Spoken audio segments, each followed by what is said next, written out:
Previously on our journey, we made a new friend, meddled in Iscardian politics, found an airship, and now it's time to face our next primal, which is Garuda. So let's talk about Garuda herself. This is the primal of the Ixals, and to understand her, we need to understand them. The Ixal myth says that they originated from the floating continent of Ixal, where they served the goddess Garuda as her divine soldiers. It is said that the goddess once slew the Lord of Snake, a malevolent force that threatened to bind all of the world creatures to the earth, not allowing them to fly the sky ever again. During the fight, Garuda was wounded, and to recover her strength, she feasted on the corpses of those reptile nemesis, gaining a taste for all those who are landlocked and unable to take flight. As the Ixal served Garuda, she noticed the land below had become saturated with evil, and it was infecting the skies. So she ordered the Ixal to spread far and wide and cleanse the land and remain on earth as guardians. The Ixals believe when their divine duty finally ends, they will regain the ability to fly, and they will be able to return back to the paradise of Ixal. But till then, they fear their goddess as much as they worship her, as after all, she likes the taste of landlocked beings, and at the moment, they cannot fly. But this is the myth. The actual story is quite different. So the truth is that the Ixal descend from being known as Ixalions, a species bioengineered by the Allegan Empire. They served in the floating structures of Azizla, where the name Ixal probably comes from. They did their various maintenance work, but also served in what was known as the Garuda Airborne Division. And the Lord of Snakes being talked about, we can probably assume this is a dragon, as the Allegan Empire waged a war on the dragons of Malisity not too long before their fall. Though, that is a story for another video. So history has been twisted into myth, and while it does not match what originally happened, the myth is what shapes the primal we take on, as a primal is built on the faith of the people that summon it in, their belief of what the primal is supposed to be, along with their own emotional state as they summon it. If they believe Garuda to be fierce and powerful, and capable of eating them, that is the Garuda they will summon in. And this Garuda, she controls the ether of wind, creating a massive barrier of wind around herself. And that is why we need the airship to get to her. And we will also need something to break through that barrier. So while Sid works on getting the Enterprise in order, he tells us that he has a plan to harness the power of a corrupted crystal to break through the windshield Garuda has around her. So while he sources the ship, we must go find the crystal in question. For that, we must speak to Professor Lambertine, who is somebody Sid actually met when he was Marquess. Professor Lambertine gives us a pot to store the corrupted crystal in to shield us from its corrupted power, else it might corrupt our ether, and then points us to one of his students that should be able to help us gather up the crystal we need.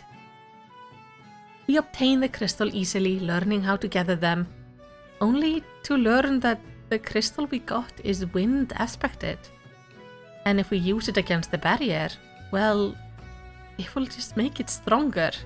Though Lambertine gives us a little lesson about crystals. And with that, we can also have a little lesson about ether. There are 6 elementally charged aspects of ether: lightning, fire, earth, ice, water, and wind. And each element is blocked or at least greatly weakened by one of the other. Now, looking at the chart, you might think, yes, wind is here and the opposite is earth, so that is what we want. But it's not quite that simple. Yes, earth and wind are diametrically opposed, but there is an even stronger obstruction. Notice the 2 triangles. These are known as the submissions and the conquest, and these tell us which element beats another one. The 3 conquests are the following: earth grounds lightning, water erodes earth, and lightning boils water. But for our purpose, we need to look at the submissions. There we learn fire extinguishes wind, ice is melted by fire, and wind is obstructed by ice. So what we need is ice crystals, and that is decidedly not what we have. So again we are sent out to meet another student with a new pot in tow to protect us from the next crystal we have to harvest. Sienna the student is in Aleport, where she is trying to obtain passage to the Isle of Umbra. The island holds the fortress of Pharaoh Sirius, which was abandoned after the calamity on the account of a corrupted crystal of some ether having impaled it. It has though a lovely glow in the night, but at the moment the island is locked off on the account of rumours of ghosts and ghouls. We do find a man who has returned from the island and seems to have just gone utterly mad, wanting to return to someone. Though in a moment of clarity, he does hand us a golden feather and asks us to take it to Mimidoa. Now, Mimidoa is this pervy little Lalafell who deserves to have his ass punted into the sea on the account of his habit of feeling up the ladies in the area. I dislike him immensely, but he is also our only way onto the island, so we just have to be nice to him for now. With permission from him, we do get onto the island, where Sienna just turns and runs away immediately, leaving us alone to gather the crystal. We do learn that there are in fact undead on the island, and a siren. So the reason for the undead is that these are all people who died to the siren, and now she controls them even in death. Lovely. Luckily, and kinda grossly for us, Mimidoa does join us to help. He was there when the sirens were originally cleansed from the area, so he knows how to deal with them, including how to draw them in and how to make sure you don't get brainwashed, which is just earplugs. Earplugs is the solution to sirens, apparently. He also talks about the softness of my skin, which I'm just, ugh. That is so gross. So while I fantasize about punting his creepy ass into the sea, we actually do lure in the siren and dispose of it. And afterwards we are able to get our corrupted crystal. Only to learn that this is fire crystal, which is also not useful. At least Sienna points us to where a fellow of her is actually studying the unique corrupted ice aspected crystal.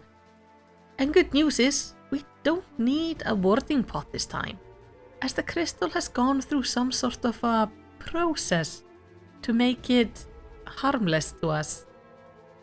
This process turns out to be the digestion of a spriggan named Giggity, who has eaten the thing and it still resides within him. So we set out a trap for the spriggan, kill it, and obtain the crystal.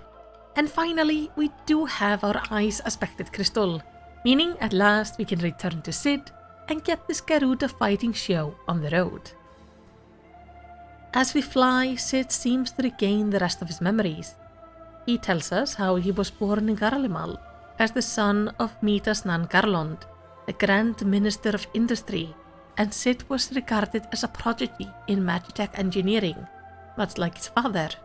When Midas got enthralled with the Meteor Project, which was the Garlean's empire attempt to utilize the smaller moon as a weapon, he and his son got quite distant from one another. The attempt ended in disaster known as the Bojan Incident. The meteor shot down a beam of energy into the area and vaporized everything, including the city, everyone in it, and a large area around it. Sid was taken in by Gaius von Belsar, a man who now leads the 14th Legion on his attack on Eorzea. And sometimes before the calamity, Sid defected from Garlemald. He moved to Eorzea, founded the Ironworks, a company which creates magitech machines for the Eorzea nations, and he stood on the Eorzean side during the calamity. And at last he knows who he is, and he knows that flying an airship is exactly what he should be doing. As we reach Garuda, we find her along with her Ixals, but also prisoners of both the Goblin and Amalja variety. We call in our friends to assist us with taking her down, while Sid and Alphino take care of the Ixal in the meantime. We take down Garuda, though we fail to kill her. Using her follower strength, she tries to take over our mind, only for Hydaelyn's blessing not just to protect us, but to cause harm to the primal, pulling forth the final crystal we need for our full protection. Now with the full set of crystals, Garuda is left weakened. But she refuses to give up. She uses her power to kill the prisoners, causing them to summon in both Ifrit and Titan, as he plans to eat both of the primals to become even stronger. Realizing we don't stand a chance against 3 primals, we are forced to flee. But one man remains on the field.